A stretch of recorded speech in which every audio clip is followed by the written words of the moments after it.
Hola, soy Roy Campos. Lunes 9 de noviembre del año de la pandemia, y ahora tendremos que decir también del año en que Trump pierde la elección, porque si 2016 fue el personaje prácticamente de las noticias en el mundo entero, Trump al haber ganado la presidencia de Estados Unidos, pues ahora algo de noticia tendrá que haber sido que la pierde, a pesar de tener gran apoyo. Pero bueno, la semana pasada fue una semana de notas dispersas en México, porque se salió de lo doméstico y se fue a lo internacional por la elección en Estados Unidos.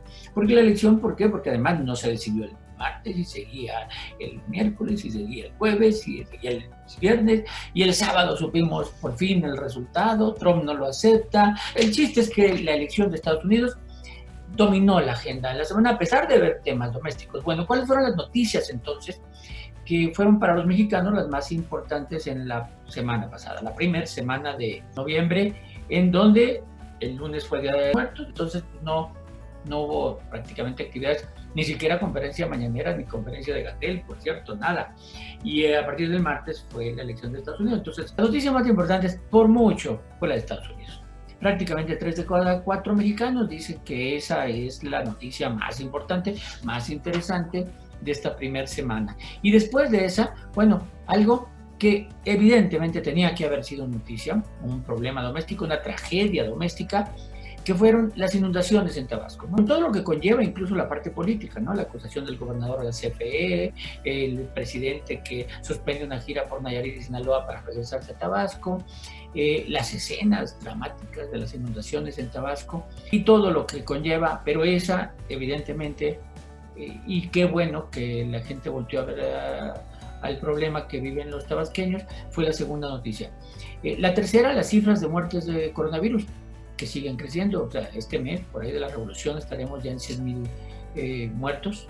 Yo prácticamente no tomo en cuenta los infectados, que tienen que ver con las pruebas, pero los muertos son los muertos, a pesar de que hay su registro, pero ahí están los muertos oficiales con nombre y apellido. Los otros son estimaciones de lo que podrían ser. Estamos ya prácticamente en 95,000 muertos, con el coronavirus subiendo en varios estados, ¿no? Habíamos abandonado el semáforo rojo, ya hay semáforos rojos y se está creciendo en general. Llevamos 2 semanas prácticamente creciendo. La cuarta fue una acusación que al principio de la semana apareció en un periódico de que se acusaba a Videgaray por traición de la patria y que la fiscalía estaba poniendo, que un pueblo desechaba, etcétera, etcétera.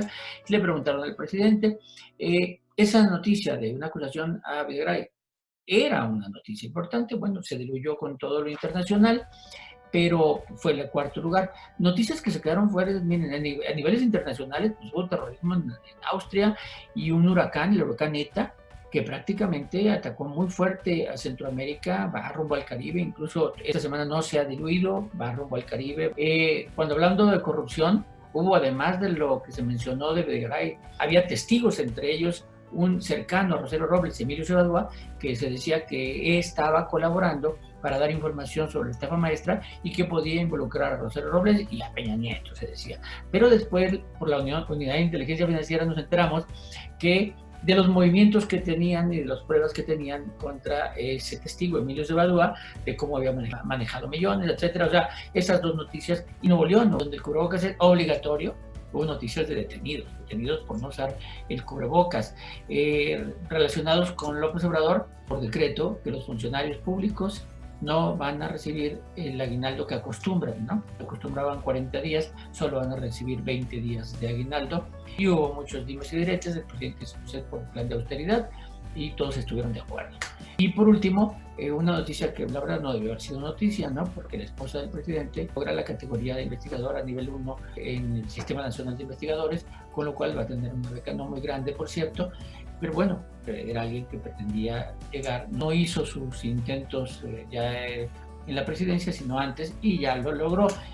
Creo que no debe haber sido, ¿no? O sea, si lo logra, que lo logre. Una historiadora que hace su investigación, guste o no guste, sí es cierto, es esposa del presidente, tiene todo alrededor, pero es ella. O sea, lo que ella logre por su cuenta es muy su mérito.